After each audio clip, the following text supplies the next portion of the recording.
কুষ্টিয়ার বৃহত্তম উপজেলা দৌলতপুর। প্রায় ৫ লাখ মানুষের বসবাস এই জনপদে।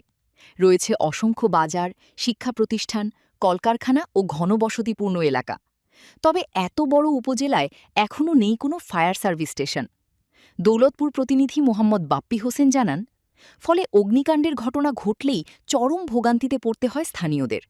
পার্শ্ববর্তী উপজেলা থেকে ফায়ার সার্ভিসের গাড়ি পৌঁছাতে পৌঁছাতে আগুনে পুড়ে ছাই হয়ে যায় কোটি টাকার সম্পদ, বসতবাড়ি ও ব্যবসা প্রতিষ্ঠান। স্থানীয়দের অভিযোগ, প্রায় ২ যুগ আগে দৌলতপুরে ফায়ার সার্ভিস স্টেশন স্থাপনের উদ্যোগ নেওয়া হলেও জমি জটিলতার কারণে দীর্ঘদিন আটকে ছিল প্রকল্পটি।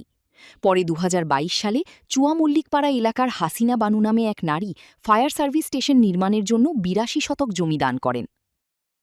জমি বরাদ্দের ৪ বছর পার হলেও এখনও শুরু হয়নি নির্মাণ কাজ। এতে ক্ষোভ ও হতাশা প্রকাশ করেছেন এলাকাবাসী। তাদের প্রশ্ন, আর কত অপেক্ষা করতে হবে একটি জরুরি সেবার জন্য?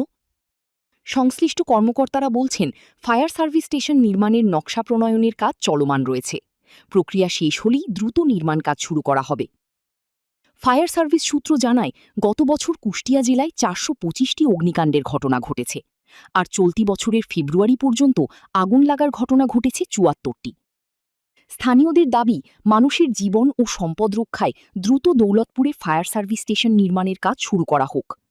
এখন বলছে যে তারা ৪ নম্বরে, বাংলাদেশে 18টার ভিতরে ৪ নম্বরে আছে, সেখানে তাই বলে। তারপরে কখনো বলে যে এই দান করেছিল, এই দানের কোনো লাভ হয়নি কেউ সরকারকে দিই, বরঞ্চ গরিব অসহায় মিসকিনকে দিলে বরঞ্চ লাভ হইতো। আমাদের জীবনে আমরা কি পাবো কি না, এই ফায়ার সার্ভিসের স্বপ্ন দেখতে একমাত্র আল্লাহই ভালো জানে।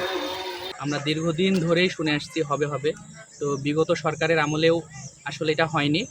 তো দৌলতপুর উপজেলা কিন্তু অনেক বড় একটা জায়গা এবং এইখানে অনেক শিল্প কারখানা আছে, বিশেষ করে আল্লাহ দরগার মতো জায়গাতে।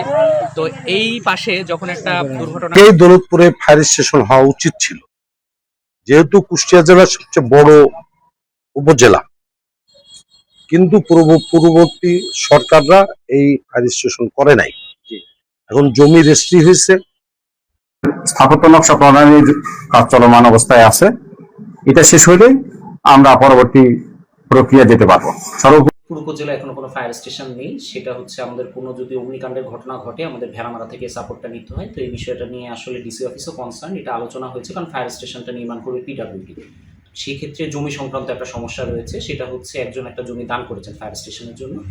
দৌলতপুরে কোথাও যদি অগ্নিসংযোগের ঘটনা ঘটে তাহলে নির্ভর করতে হয় পার্শ্ববর্তী উপজেলা থেকে। ততক্ষণে ফায়ার সার্ভিস আসতে আসতেই যেন পুড়ে ছাই হয়ে যায় লক্ষ কোটি টাকার সম্পদ। এতে অনেক বিপদে পড়তে হয় জনসাধারণের দাবিও দীর্ঘদিন ধরে ফায়ার সার্ভিস স্টেশন করার জন্য জমি দান করলেও এখন পর্যন্ত হয়নি কোনো কাজ। স্থানীয়দের দাবি, দ্রুত যেন এটাই স্থাপন করা হয়। মোহাম্মদ বাপ্পি হোসেন, নন্দিত টিভি, দৌলতপুর।